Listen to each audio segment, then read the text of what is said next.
Welcome to 1,000 Tiny Steps. I'm Barb Higgins, and in this podcast, I'll share personal stories of great joy and tragedy and the steps that brought me there. I have become adept at tracing them backward to find the origin of an event, good or bad, that has affected my life.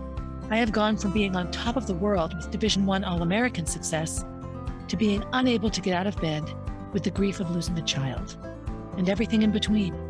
I am painfully honest, which can make people uncomfortable, but discomfort brings growth, and oftentimes, tragedy brings joy. So, tie, buckle, slip on, or lace up your shoes, and join me as we begin our 1,000 Tiny Steps. Hey everybody, Barb Higgins here, welcoming you to my 1-year anniversary episode of 1,000 Tiny Steps. So it's number 53. I actually just listened to a podcast, pros and cons about people who number their episodes or mention the number when they begin and all that sort of thing. And there's, like everything in the world, there's pros and cons to all of it. But I like numbering the episode because it satisfies my need to quantify things and measure things. I talk a lot about our desire to identify things by time.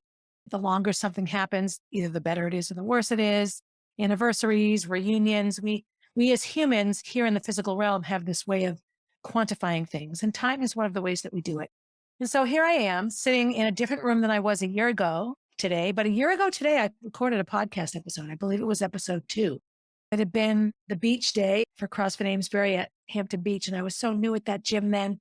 I didn't go. It was yesterday. I didn't get to go this year. Some things came up and things were just different.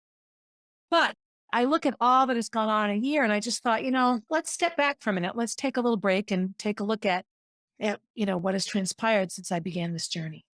So in really thinking about when I began the journey, I reached out to Jace, who is my editor, Jace Apollo Creative, in May of 2021. Actually, I reached out in April. It was just about a month after Jack was born. And I will tell you this, childbirth does a lot to people and you're a hormonal wreck after giving birth to a child. And I had some pretty emotional things going on in the days and weeks and months after Jack's birth. It set me into a bit of a panic. No matter how much people would tell me to calm down, everything was going to be fine, I was unable to really receive that information and hear it. And some of it was past experience and some was just where I was at emotionally and hormonally. I just felt like, okay, I've had this baby, followed what the voices from the universe told me to do, and it worked. And here's a baby. I have a baby. And so I put me into a bit of a panic. What now? And I have no desire, and I continue to have no desire to try to recreate a life for Jack that mimics what Gracie and Molly had. I don't want to go back and do it again. It didn't work. And when I go back to any memory, I get sad. And so, I'm trying to create this new experience for Jack. And what will his mother be? She will not be an online teacher forever. She will not, well, maybe she will be an online teacher of some sort. I don't know. I just didn't want to try to mimic what was blown up and taken away in 2016. I wanted it to be different. And so I think I've started that process. I had no idea going into the podcast business how much it entailed. And I think I'm doing it in such a way that it's a lot more work than some people. One thing you do notice when you start a podcast is you meet other podcasters. And I know people that record their whole podcast on their phones. And they have this very, very inexpensive software and up, boom, there's their podcast. And that's how they do it. And I've listened to some of those podcasts and some of them sound fine and others not so much. I have an editor. And so a lot of my ums and pauses are edited away. So I sound a bit more smooth than some of the people I listen to. I'm not sure that isn't always necessary. However, when I listen to my initial episodes and then the edited version, I'm always amazed at what my editor is able to do to streamline an episode or to organize it better even. So there's that. I have a lot of graphics and I have 2 websites now and all of these things that go along with it. And that has been an enormous amount of work and an incredible amount of patience on the part of my editor, Jace. And I've had a couple of, experiences with web design and web pages. And, I had this little web page forever, 1,000 Tiny Steps, and it was just like Blogspot. It's where I put my blogs. And it wasn't attractive or interactive or anything. It was just sort of an online dumping ground for things I wrote. So I'm ready for it to be more than that. And a year and a half after starting all of that process, I feel like we're just now getting there. It's been a lot of work and a lot of self-growth. What I have noticed is that, and nobody who knows me will be surprised, sometimes I'm just my own worst enemy. I'll say I want to do this, and this, and then I'll get sidetracked by somebody needing a favor or somebody needing help or somebody saying, let's do this instead, or my unwillingness to somehow, put myself first sometimes. And so I continue to struggle. Actually, it's Sunday night and I said Friday night to get a lot done this weekend. We have no childcare this coming up week. So I'm not sure how it's going to be. But here I am sort of enunciating the same concerns that I enunciated a year ago when I first began recording the podcast. I had to parcel away little snippets of time to do it. Not a lot of that has changed. And sometimes I think it's my desire to control. I sat in on a masterclass for entrepreneurship and manifesting money. And we talked about, we were asked to share things. And I talked about the movie Homeless to Harvard, the scene I often come back to, where the little girl wanted to control everything. And the more she tried to control things, the worse things got. And it wasn't any bad feelings on her part. It was just this panic to keep things safe and the same. And when I look back at some of the things I've struggled to hold on to, I realize had I just let go, I might have been offered something much better. And then that happened still. I told that story just the other day in this class. It was interesting. So what has the podcast done for me in that regard? When you talk all the time about yourself, not only do the things that you like about yourself come up, but you get to see from the point of view of your listener what you sound like and how you tell your stories and the words you choose and what comes across. I learn from myself every time I re-listen to a podcast episode that I've given. I am oftentimes surprised and taken aback at what comes out of my mouth because I really, here's my plan. So there are people that really outline their podcasts. If you're watching, I'm holding up a piece of paper you may not be able to see. And it's a list of things and a list of months and a list of ideas and things to talk about. I can't read a speech. I'm a wonderful public speaker, but I cannot read a speech. I can write one and then I can take highlights from it. If I just read the speech, I lose my connection with the people I'm talking to. And I think a podcast is the same way for me. However, I am just learning and learning as I go along. So what I thought I would do first is talk about each of the 5 seasons just briefly, not go back and rehash them. But what I was thinking at the time and where I am now, and when I was thinking of a name for the podcast and came up with 1,000 Tiny Steps, I was and am really still trying to analyze where were the first steps in that beginning of the end of Molly, and when was it a downward slope and I wasn't aware of it, because how can you be until it happens? I have in all of my talking and all of my thinking about the different aspects of my life, and every story I tell, 5 others come to mind that are the same lesson or the same issue or the same trauma reaction. And I'm overwhelmed with how many clues life can give you and you don't take them because you're not in a place to receive them. Doing this podcast has been incredibly, incredibly healing for me. I often say I don't like being told what to do. And so I try very hard not to make my podcast about, take what I did and learn from it. No. Take whatever you want from it or take nothing from it. All I'm doing is really trying to share my story as honestly as possible in a way that will hopefully help other people. I've started listening to another podcast. I'm jumping around a bit, but it's how I am right now. I've mentioned it before and it's called Shenanigans. And what I love best about that podcast is that they really just have free conversation. It's not a scripted conversation. I think they may have a list of questions, but the response to the questions and the way that the 2 hosts talk to one another sounds like home. And it's because these people have known each other. These women have known each other for a long time. They have guests on. They are wonderful interviewers. They don't interrupt their guests unless it's sort of playful banter. They really produce a very, very relaxing to listen to podcast, talking about really difficult things. When do I learn the most from their podcasts? When I connect to a story they're telling. When I listen to their words and I picture in my mind something that's happened to me that's similar. And when I look at the feedback that I do get from my podcast, from this one, it's the same thing. The biggest piece of feedback I think I've gotten in all that I've talked about from a variety of people is that people can picture in their heads what I'm saying. They can follow along, that I tell a good story, that I'm easy to listen to, and that my willingness to talk honestly about things that make people uncomfortable is incredibly helpful. And that eases my mind profoundly because quite honestly, my friends, I haven't gotten to some of the hardest stuff yet. What does this have to do with figuring out when did Molly die or why did Molly die? What led to that happening? I think I've known for a long time where my life took a turn and set up the perfect storm, so to speak, of events leading into all the wrong turns that could be taken to end up on a Saturday in May pulling the plug on the machine that was breathing oxygen into your daughter. I think that, there are a million things that led to that day. And many of them are my own doing, but so many of them are my willingness to let people sort of take advantage of me. In terms of the future, what next? My next season 6 will be a fun one. It'll be high school and college. And I thought of it separating those seasons out, but high school and college sort of encapsulate the majority of my running career. Or not necessarily the majority of it, because I still hopefully will have more of a running career. But I became a completely different person once I laced up my shoes and started running. And so it's a logical place for me to combine two big parts of my life. It's only 8 years, 4 years of high school, well, 9 years, 5 years of college. I got a graduate degree as well. So many things happened to me during those years, and I learned so much about myself, and I became something I never thought I would become.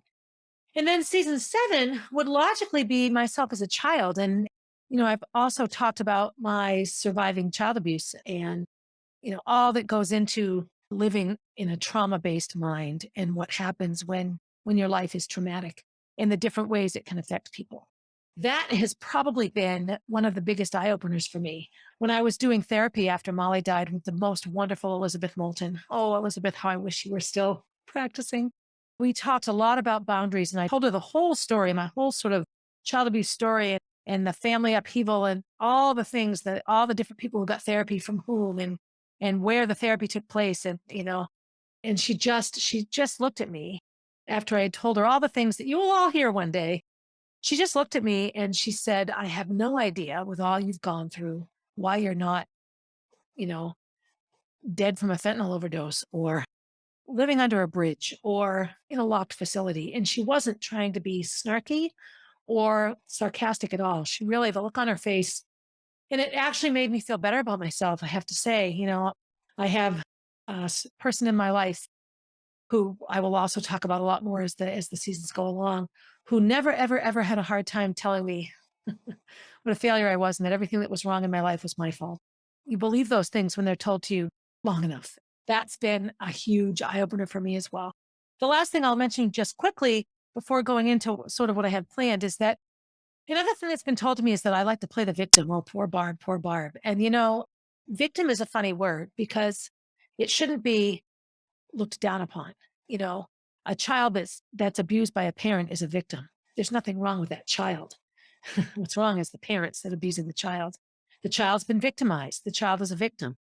We turn sort of self sadness, self pity, feeling bad for yourself, being so, so sad and despondent that you can't get out of bed. We turn that into a sign of weakness and something that's wrong and bad. And that does nothing to help those things. I'm a bit tender today because I'm having a hard time. This is August 28th. And if I had to talk about a modern day beginning of the end of Molly, it would be today. I talked about this in the Molly season. I entered into a relationship, a friendship with somebody in that year before Molly died that accelerated a lot of the bad in my life. This time of year is hard for me, this going back to school. So as I begin this and talk about self-pity, is it bad for me to walk around and feel sorry for myself? No, I'm sorry. It's not. It just isn't. We have to. The more we shove it down and tell ourselves to suck it up and be tough, okay, that's fine sometimes. But you also have to give yourself permission to sit under a dock at the beach and play in the sand and let the water wash your toes and cry. You have to allow yourself those times. If you don't, then those feelings that come out when you do feel bad for yourself will never go away. I've had some friends in my life. Roy was a big, big proponent of calling me out on playing the victim. Poor me, poor me. There are aspects of my life that I feel very justified in saying, poor me. I have a dead fucking kid. Poor me, too, actually. Up there in heaven, not here. Do I play the dead kid card? I most certainly do not, because I wouldn't even know how to play that card. It's too much of who I am to ever use it as something to play. In my learning curve of a podcaster who's talking about herself, yes, I have been victimized and am a victim of many things, but I am not a self-pity consumed, poor me living person who runs around trying to find people to feel bad for me. Not at all. I don't want people to feel bad for me ever.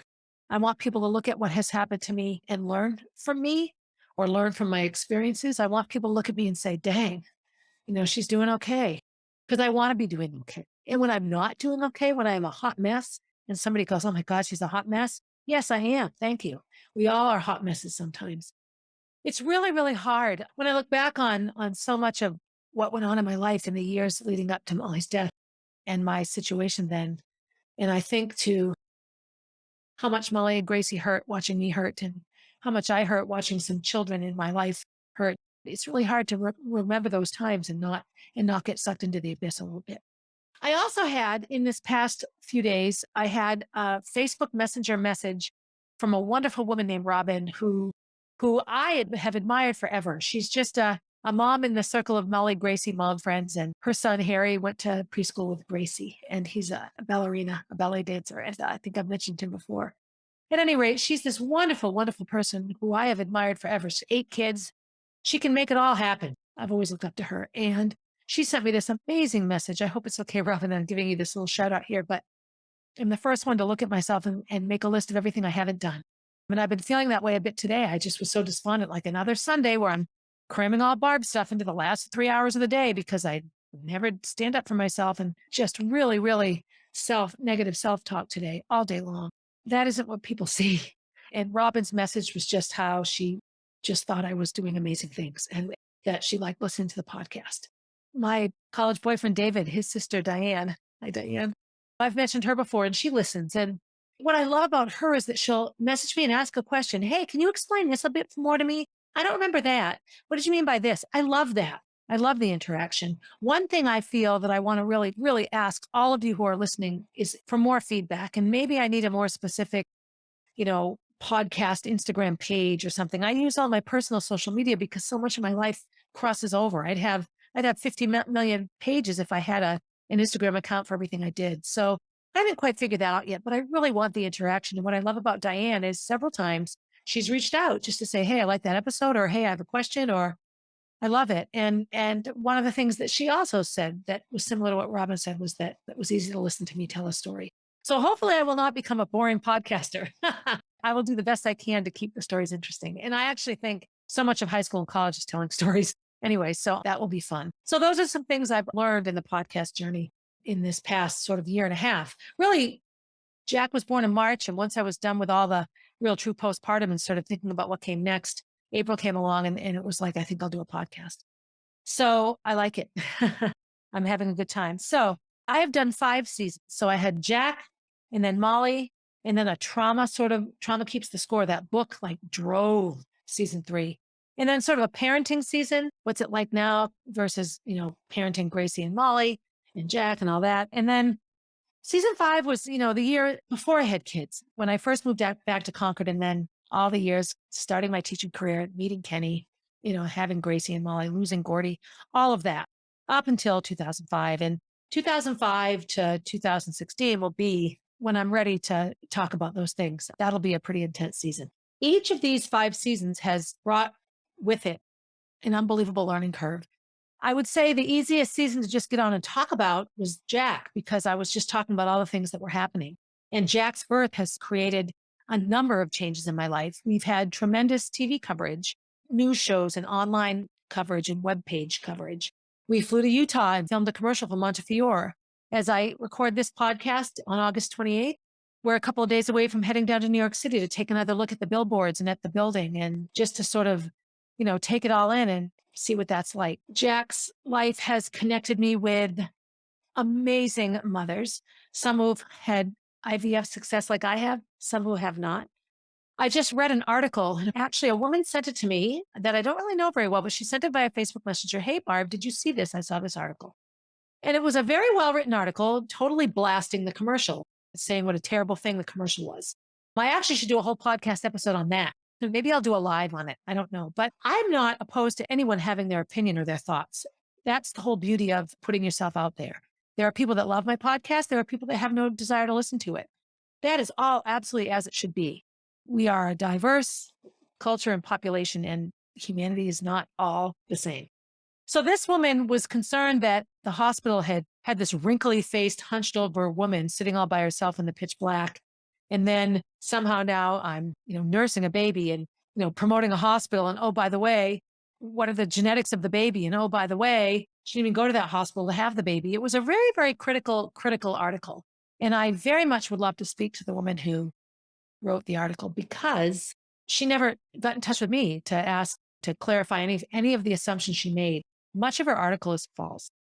That piece is interesting to me. So one of the other things that's come up with me in regard to my season about Jack is I've gotten a lot of feedback. When I read the comments online after the articles and after the webpage stories, that most of them are positive. So many of them are negative, like how selfish I am to have a baby and that, the baby's going to be changing my diapers and all of the things that people say. I expect that. The beauty of podcasting and actually journalism in general is that you put it out there and people have the right to respond however they want. Or they have the right to feel however they want to feel. I think sometimes how we respond to things is more a measure of what we have for manners and what our thoughts are inside sometimes. Not that you have to be polite. Sometimes rudeness works. So this particular article was sent to me by a woman that I'm not quite sure how she knows me, but she sent it. And it's on a website that's called Next Tribe. And it's a website, Women Helping Women. And so the article I find troubling because I don't feel supported. I don't feel that this woman, her name is also Barbara. Her name is Barbara Lippert. And apparently she dissects ads, TV ads, and analyzes them. Well, actually, that's not a bad thing to do because we can be very brainwashed by TV ads. And so for someone that doesn't know me or really know the story, I can see where the Montefiore ad, which is me sitting in a canyon in the dark, if you've seen it, you know what I mean. She turned it into this very, very, very sort of negative, like I was being isolated and hunched down, like I'm helpless and alone. And then suddenly, because of Montefiore, I rise up. And some of what she focused on in the article, I found a bit personal. And then she also made some assumptions. She assumes I have a husband. I don't have a husband. She assumed our interviews were done at home. They were done in the canyon alongside. And she makes two critiques in the commercial. One is my wrinkly face, and the other is that I'm breastfeeding a baby. And I just think for a website that's supporting women, I found that upsetting. I'm sharing this openly. I have not reached out to her, although I did leave a comment on the comment section of the website, but I've not heard back. I would love to talk to her, what this whole commercial and everything triggered for her, because she was obviously triggered. And she actually threw the word malpractice in there, and that triggered me because I know what medical malpractice is. And in my commercial isn't going to kill anybody. I'm sorry. And maybe it will give somebody some false hope. But even then, no hope is false hope. If my commercial leads an older woman down the path of IVF and she finds that she can't, then she at least got the chance to try and got the chance to take the steps. And that was really my motivation from always.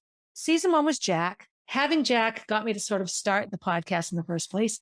And I'm learning now that my story and the things that come from my story evoke positive and negative responses. I really would love to talk to her. And maybe when I get ready to have podcast guests, she can be one of them. I don't know. It was just interesting. She was very, very, very hung up on the fact that they did a close-up on my wrinkly face. Well, okay, I don't want to put makeup on and hide who I am. I'm a lot of things, but I'm also, this is what I am. My hair's messy. It needs to be colored. If you're watching me right now, you can see all my dark roots.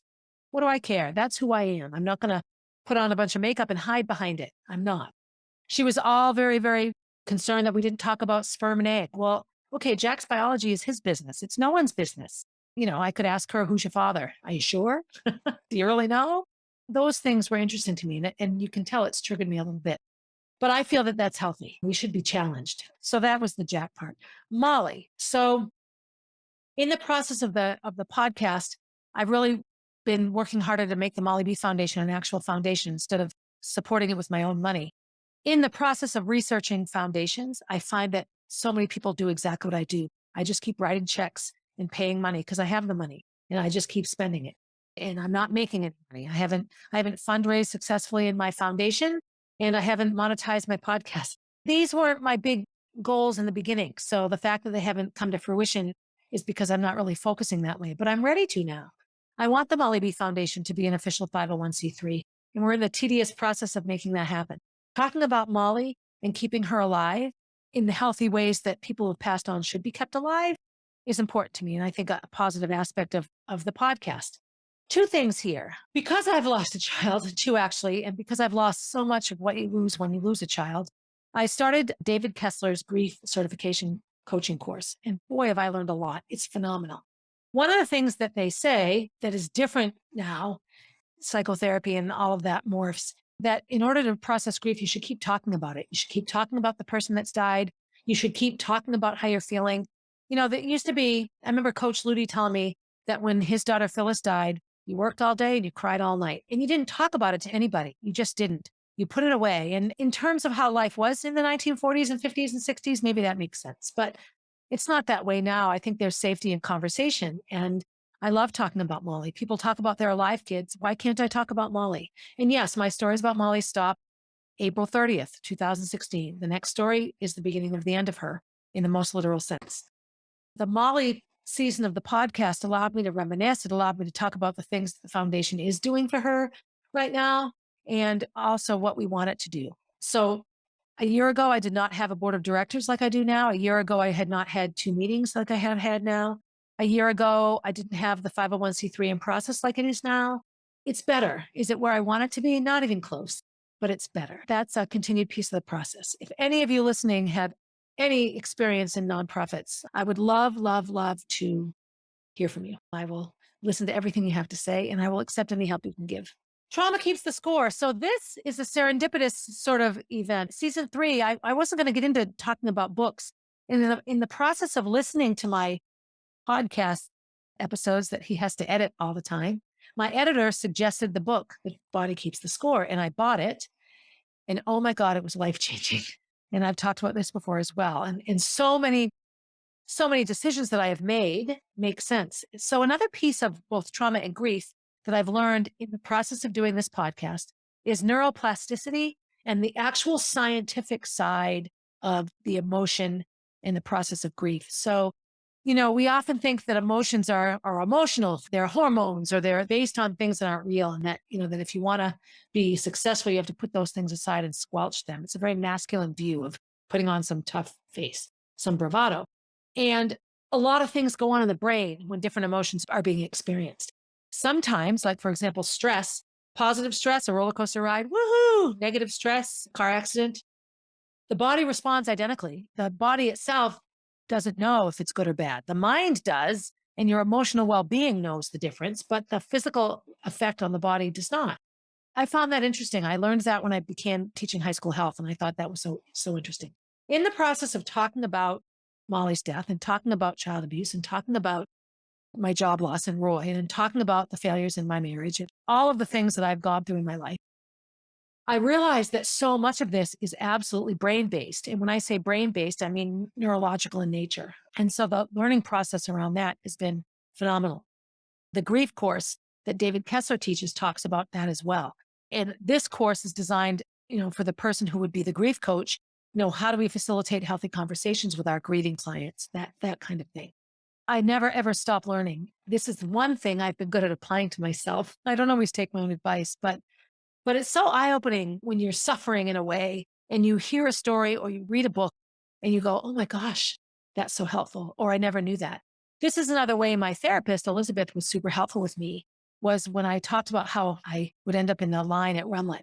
I kept making mistakes and going to places Molly had been, and it was just heart-wrenching for me. And then she talked about how all the neural connections between when you carry a baby in your belly and you give birth, you create 9 months of this nervous system connection, brain to brain, and it doesn't stop with birth. Dads have it, but not nearly to the extent as birth mothers that grew the babies. It develops because it's a natural, I think it's a survival mechanism with babies and their parents. It's specifically mothers more so than fathers. Typically in all of history, fathers would be away more from the children. It was the mothers that were always connected to the baby. So this has also been fascinating. And this would have come out of season 3, which was the trauma keeps the score, and really analyzing how these things happen, how everything's fine and then everything isn't. And where did it start? Where was the first of the 1,000 tiny steps? Season 4 was parenting differences. In this season, really, really just looking back to experiences with the girls, with Gracie and Molly, and looking at it now, I feel that this helped me understand and empathize a bit with new mothers. And there's a bunch of moms that had babies right around the time Jack was born. Of course, I have nothing in common with these women. I'm not invited to their play dates with their kids, and I'm not in their social circles because I'm not 32 or 28. And sometimes I worry that, will Jack not have friends because his mommy doesn't hang out with the mommies of his friends, his classmates or whatever. I worry about these things sometimes, but it's just been so eye-opening to watch what the new parents struggle with and stress over, and the biggest thing would be all the new gimmicks. You don't even have to hold your babies anymore. You've got swings that circular motion them, and, cribs that sing to them, and, all the things that the mothers used to have to do. And, I can be a bit cynical about those things because I feel that it just separates mothers from babies. But I also know that I don't have any of those things. There are times I'm ready to throw the baby out with the bathwater, if you know what I mean. I would love a singing crib at times. So in those seasons, I think what it made me do was really open my eyes to other mothers. Also, I would be remiss if I didn't talk about Mom Strong. So Mom Strong is my CrossFit class in Amesbury that I actually, started right about the time I started thinking about doing a podcast. I started that class. And it's really been wonderful to watch mothers and fathers interact with their babies in the CrossFit setting in a gym. It's been phenomenal. I love watching the kids mimic their moms, primarily moms, not all moms, but mostly. Anything that involves a mom lying on the floor, a sit up or a plank or anything, inevitably the child is on top of the mom, holding onto the mom, climbing on the mom. I can't lie down at CrossFit because Jack is there in a minute, which I love. I never push him away. So those are things that came up in that season for me. And then sort of analyzing and looking back at my own parenting with Gracie and Molly. And of course, my job loss and all. And then having to work 50 million part-time jobs to pay bills and all set a very different tone for the kind of mom I was with them. Positive and negative, I have to say. There were a lot of great things that happened with me not working a normal 9 to 5 job. I got to spend a lot of time with them, which after Molly's loss, I was incredibly, thankful for. And then season 5 was, moving back here from Boston and all the jobs I went through to get to the school district and then losing that job. Actually, I'm not there yet. Never mind, jumping ahead. Everything that brought me up to the point where the wheels would soon begin to fall off the bus, so to speak. There was a lot of growth there as well. I think one of the most significant things to come out of that time period of my life, and I talked about it just a couple episodes ago, was the birth of my sister, Eleanor, and really looking at generational issues, how our lives are so different. One father, 3 daughters, completely different generations and upbringings and completely different experiences with Tom as a father. So I'm incredibly lucky in that regard. I have such a wealth of knowledge upon which to draw that can go into looking at parenting and how it happens, generation to generation. So what do I do now? Okay, now I'm going to talk about some things that I've accomplished along with the podcast that would never have happened if the podcast hadn't started, if I hadn't stuck with it and not given up. In terms of sticking with it, a lot of podcasters take a break. The one I'm listening to now, Shenanigans, I've finished season 2. I don't know when season 3 starts. And last time their season 1 to season 2 break was a couple of months. So I wonder sometimes, should I do that? I don't always know why people take a break. Is it a time thing? I know that the lovely ladies of Shenanigans, Jen and Christine, both work full time. So maybe they just need a break and maybe the way that they record their podcast is different. My feeling is I'm just finally now getting a newsletter going. I'm starting blogging again. Why would I want to stop the momentum? I do better when I have a momentum going. So I don't know. I don't really know what to do. So I've decided not to take a break. I thought, if I took a break, people could catch up if they were behind. But I don't know. I haven't quite figured out what to do in that regard. But there will be a season 6 and you will listen to episode 1 of season 6, episode 54 next week. My decision is to just keep going and doing what I'm doing. I've started blogging again. So I love writing. You all know that I've, signed all the contracts and everything is set for publishing the memoir that Virginia wrote for and with me. We're in the editing process now, which will take place via Zoom, 2 continents, an ocean apart. But writing for me, has always been very therapeutic. And I would often keep track of challenges and I would write, when I did a 30-day paleo challenge, I wrote every day for 30 days and I posted them on Facebook. And by the end of that 30 days, I had like several hundred people reading it. And I remember everyone saying, why did you stop? But I'm not good at just writing every day. And so, in the process of realizing, wow, I can release a podcast a week. I can do this. I think I'll start releasing a blog a week. So I'm ready to write blog number 9, which will happen after I finish this podcast episode. It's been cooking in my head for a while now. And I love it. I really do enjoy getting back into the writing and I'll be doing more of that. The podcast and the blogs are all on one website, 1,000 Tiny Steps. I'm in the process of making that website better. I have these amazing, beautiful pictures from Utah, hundreds of them. And initially when I started the podcast, I didn't want my face on any of it. I just wanted graphics. And now I realize that what will really sell the product, so to speak, get people to buy my book, not because I want to be famous author, it's because I want my story to be shared and I want people to read it. and see themselves in it if they can. So the blogging, the writing, that's been a huge, something that's come from having the willingness and the discipline to do the podcast. Other podcasts. I listened to KK's podcast and I listened to Maya and Bialik's podcast before I started mine. But any good podcaster is going to listen to tons of other podcasts. And so I've listened to podcasts and interview people. I've listened to podcasts done by people that I know. I've listened to podcasts that are recommended to me. I could spend all day, every day listening to podcasts. I have to be careful not to get sucked into the abyss. But I have learned so much. And the ones that I like the best, not surprisingly, the ones that are similar to mine. I really like listening to people talk about their lives. And famous people, I just started listening to a podcast on the bookshelf. It's a Charlie Gibson from Good Morning America, Charlie Gibson, ABC News. I love him. They talk about books and I love reading, but he'll have 9 gazillion listeners and make a ton of money on it in no time because he's Charlie Gibson. And so, sometimes that's a struggle for me. There are amazingly brilliant podcasts out there by people that are just like me, very unknown. So I love that. I love that I'm broadening my horizons and meeting new people on the podcast circuit. Another big thing since I've started the podcast is my connection to and growth at CrossFit Amesbury. CrossFit Amesbury is an unbelievably open community that looks at not only people, but the sport of CrossFit in a very open way. They have very competitive athletes there. They have families full of kids there. Before the pandemic, there were a lot more kid-centered activities there. They had to ease those back in slowly, as have we all.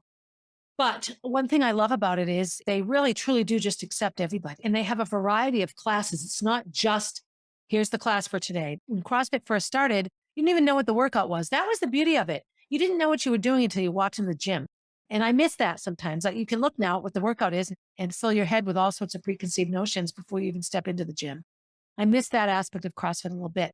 But they offer, CFA 45. They offer Mom Strong. They have a youth class, which is middle school and high school students. They have the Mighty Mites and Little Sprouts. They have all of these classes, the community WOD every Saturday. So it's not just one type of workout. So there's a woman there whose name escapes me right now, but she's right around my age. And we talk whenever I'm coaching, because I coach there now. I have several shifts a week there. I love it. It's just wonderful to be in a place where you know you're appreciated. And what they see in me is this slightly crazy 59-year-old woman with a baby who knows a lot about CrossFit, who knows a lot about health, who is comfortable around people, who can lead a good class and a fun class, can do an Olympic lifting class just as well as a CFA 45 class, and can manage Mom Strong. I love that because it's hard to exist in a place where, people don't super respect you or really feel that, I don't know, that you're what you say you are. It's hard to really explain. My discipline in going there, it's a 45, 50-minute drive, sometimes an hour. And I go twice a week and sometimes 3 times a week because it's a happy place for me. It's a really, really healthy, good place. And I have met amazing human beings in this CrossFit gym, not members, but also the owner and his family. And there's 3 gyms in this family and each gym is very unique. I need to get to the other 2 and really get a flavor for them because I just love the people I meet and the people they know. That's been a huge piece of my growth in my first year as a podcaster. A lot of the people in that gym listen to the podcast, which is exciting to me. I get pretty humbled by it, quite honestly, because I remember years ago, people would say, you don't come across humble. I'm loud and confident, and that can be off-putting to people. I coached with Zach Emerson, wonderful Zach. I got him a job at Concord High, and I loved him and the boys team, and I always wanted to do more things together. And he goes, well, you're a little emasculating. You kind of intimidate the boys. And I couldn't wrap my head around the fact that I was emasculating, but I'm not a boy, so I don't know. And if the boys coach of boys is saying that this is how they feel, then they're right. I have never forgotten that. And so I don't always know. I know sometimes I can come on strong, but I love when people tell me to listen. It really, really makes my heart feel good because I just want to be able to share. My life has to have meaning. It has to. These horrible things can't happen to me over and over again and not have some sort of wonderful thing come out of it. So CrossFit Amesbury specifically. I have my own CrossFit gym too. I don't want my Amoskeag folks to feel like I don't love my own gym. That isn't it. But we go to where we're loved and needed and we're drawn to the places we're supposed to be. And so I think I now have 2 CrossFit homes and they both say CFA. So I'm lucky. So I've done 2 classes this past year. I redid my level 1 CrossFit certification and I am signed up to do the CrossFit Kids and then eventually my level 2. That's exciting for me. I love taking classes. I think the next thing I need to do is get my doctorate. I always said I would have a doctorate before I was 50, and that didn't happen. And now I'm going to be 60. So it looks like I'll get my doctorate in my 60s. But I like the learning process. I like being challenged. I like not knowing the answer and getting frustrated by that. And that's what any sort of certification will do. I'm doing the grief cert, which I mentioned before with David Kessler. I have learned so much from that, and I can't wait to have the actual certification. In looking at what I can offer, either in an online, way, or a master class, or a course that you sign up for that I've created, or an app on a phone that you download and get things from, I don't know. But I know that part of whatever I do will involve those struggling with grief and trauma. Those are some things that have happened for me in my 1 year since starting the podcast. In terms of craziness, this has been a relatively uncrazy year other than being a mom with a baby. I oftentimes will reminisce about, oh yeah, that happened to me once, sort of stories about my life and how I've had these crazy things happen to me. I can say that I've nursed my baby in a canyon in Utah. I have nursed my baby in 2 CrossFit gyms. I've nursed my baby on my porch. I've nursed my baby in restaurants. I am a hardcore advocate of breastfeeding. It doesn't mean if you're a formula mom that you're a bad mom at all. In the process of my podcast and having a baby, I have met amazing mothers who are willing to share their breast milk, which is the most phenomenal thing ever, which probably happened all the time 200 years ago when there was no such thing as formula. If a mother couldn't nurse her baby, she either found someone who could or the baby died. And I think both of those things happened quite frequently. I do know that having Jack and looking to the future, as I said in the beginning, I don't want to repeat my life. I don't want to repeat what I've done. It didn't work. I get some panic sometimes around school and the first day of kindergarten and all these things, because it just feels like I'm repeating something I already did, which is true. I mean, I am. I'm raising another child. I get panic stricken and I get a little antsy. Another thing I learned recently is that grief will trigger unresolved trauma. That would be true for me. Molly's death brought up a whole lot of things, and I lost a lot when I lost Molly. Those things can be re-triggered in the process of dealing with the grief. That's hard. I can't feel bad about those things. In this last 12-month period since starting this podcast, Gracie has gone off to Disney and successfully completed the Disney College program. She has no idea what's next for her, and that's wonderful. In the past year, I have met some amazing people. Some of them are people that I've met through Gracie and her amazing friends. She's on a cruise right now with 3 wonderful young ladies, Nicole and Kaylin and Erin. Nicole's dad brought these girls on these 2 cruises, and they're having the most wonderful time. And in his words, he feels blessed to have the opportunity to show them this wonderful time. Gracie is having a blast and going to places I've never been. She has a whole list now of places I've never been, which is wonderful. I love it. I have met some amazing, amazing people myself. I have met Lisa Christine because she does all the women's entrepreneurial work. She's phenomenal. And through her, I've met this group of amazing women. Joy, another child lost mom. I've met another Lisa that does amazing things with electrical currents in your body. I've met Linda, who actually, I have a yoga mat now because of knowing Linda. And really, I have that yoga mat because of Susan. I just wrote a blog about Susan. She is this hilariously wonderful, whimsical woman who just knows how to enjoy life and have fun, I think. So I've met these amazing women. Lisa and I are actually working together. I'm helping her with health and fitness, and she's helping me with really thinking of myself as an entrepreneur so I can complete these tasks that I'm supposed to do and I want to seem easier for me. And so she's been super helpful. We're sort of sharing services that way, and it's been a blast. So that's been really, really wonderful. And I'm just learning. Lisa and I actually have a lot more in common than we ever could have thought. And I don't even really know how I met her. She came up as a friend suggestion. Facebook does that. People come up as friend suggestions, and I'm like, oh, she looks interesting. And bada bing, bada boom, here we are. And I love it. Sitting here August 28th with a 5-month-old baby and a lot of unresolved issues, but I'm in a better place now with them. Just had trepidation. I didn't know what to expect. And now I've gone to Disney several times. My daughter has lived in Orlando for several months. I've flown to Utah twice. I filmed a TV commercial. My picture's on a building. I've been on tons of TV news and a couple of websites. I have 2 amazing, amazing JB Web Design. Judy, a huge shout out to you as well. If you have web design work done, web page stuff, she's someone you should look into. Jace Apollo. So if you have any podcasting and, an online entrepreneurial sort of business stuff, these 2 individuals are phenomenal, and they really do know how to meet the needs of their clients. I've had this amazing year, a year into the podcast. I don't know what will come next. As I've said before, I really love feedback, and I would love to hear from all of you. I would love to hear from others of you who have podcasts. I would love to hear from those of you who listen and think you have nothing to offer. Yes, you do. Just anything, feedback, an idea. And I would love more subscribers. I have almost 100 subscribers to the YouTube channel. So thank you. And I also would love feedback and suggestions on what you think I could do better.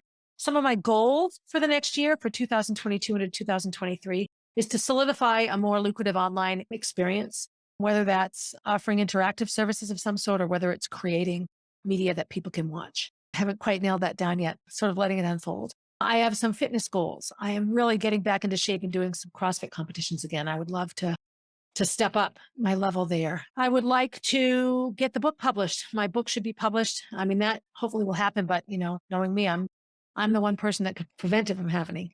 And then the other book, Virginia wrote another book at the same time to get both of those published and into your hands so you can read them. These are all goals that I have coming up. I want Jack to continue to be happy and healthy. I want our house to be better. I want the MollyB Foundation finalized. Listen to me. I want. I need to change all those words to I will. I will get my house in order. I will finalize the MollyB Foundation and have successful fundraisers. I will create an online presence that can be my career as opposed to a hobby. Yes. I will do these things. And I will continue to tell my silly stories and hope that you can gather something from them. So I'm going to end here. I know it was a bit rambly, but I really did want to sort of take a look at the year, what's happened in the year. And if I just went through it month by month, September, October, November were typical for me. Falling into fall, I don't like those months. I hurt my shoulder and I was in a lot of physical pain.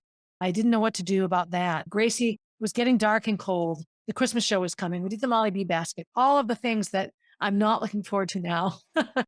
Then we had December, January, February, and the holidays, and you get a little bit rejuvenated. And we went to Disney over Christmas, and then we went back 2 weeks later to take Gracie. And then we had COVID. So then we're stuck inside with COVID for the whole month of February. And that marched along. And then March, April, and May. So spring comes. Yay, the days are longer. And I had my foot operated on. So I had these big metal pins sticking out of my toes for 6 weeks. I moved the bed downstairs, and I still sleep downstairs because you know what? I can have coffee in the morning on the porch.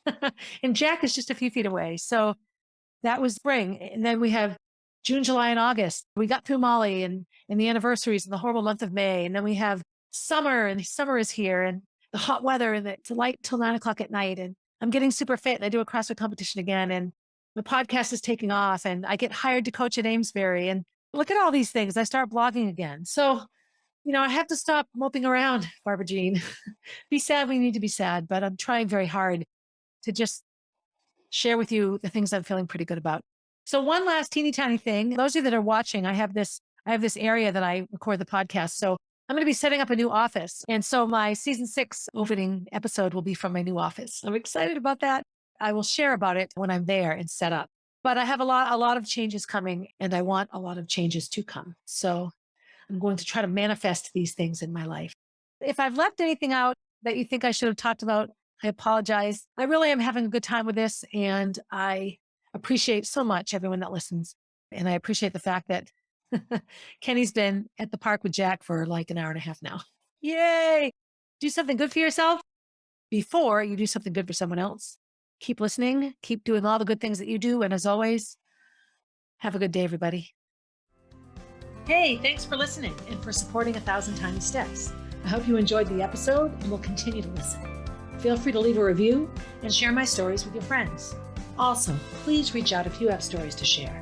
I love hearing from and connecting with my listeners. If you would like to know what I'll be talking about down the road, you can find me on Instagram at barb_444, on Facebook as Barb Higgins, and at my website, www.1000tinysteps.com.